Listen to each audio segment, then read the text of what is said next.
ఎప్పటికప్పుడు తాజా వార్తలను అందిస్తున్న పీవీఆర్ టీవీ9 న్యూస్ కు స్వాగతం.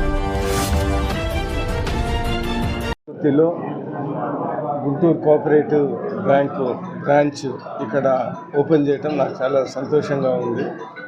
Guntur cooperative bank one of the cooperative సెక్టర్లో one of the oldest banks మన ఆంధ్రప్రదేశ్లో 1949లో ఎస్టాబ్లిష్ అయింది. ఇండిపెండెన్స్ వచ్చిన వెంటనే మంచి ట్రాక్ రికార్డ్ ఉన్న బ్యాంకు.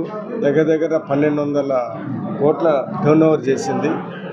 పోయినసారి ఒక 600 crores 500 crores వరకు అడ్వాన్సెస్ ఇచ్చింది. ఇది మంచి రెప్యుటేషను, చాలా రోజుల నుంచి వెల్ ఎస్టాబ్లిష్డ్ బ్యాంక్ ఇది.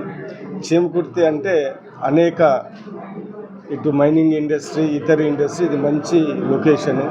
సో మైనింగ్ నుంచి చిన్న వ్యాపారస్తులు ఉంటారు, మైనింగ్ రిలేటెడ్ వ్యాపారాలు, అలాంటి వాళ్ళకి ఇది చాలా ఉపయోగపడుతుంది. అదేవిధంగా ఇందాక చైర్మన్ గారు చెప్పినట్టు చిన్న వ్యాపారస్తులకు అందరికీ మ్యాక్సిమం ఎక్స్టెంట్ ఒక 5 crores వరకు ఈ బ్యాంకు ఇస్తుంది.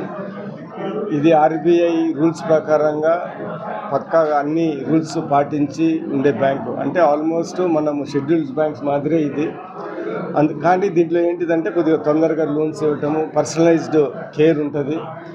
అందుకని ప్రతి ఒక్కరూ దీన్ని ఉపయోగించుకోవాలని చీమకుర్తి వాసులు, చుట్టుపక్కల వాళ్ళందరూ ఇలాంటి బ్యాంకు మా దగ్గరికి రావటం నేను కూడా చాలా సంతోషంగా, ఇక్కడ ఉన్న ప్రజలకి చాలా ఉపయోగపడుతుందని నేను మనస్ఫూర్తిగా భావిస్తాను. నమస్కారం.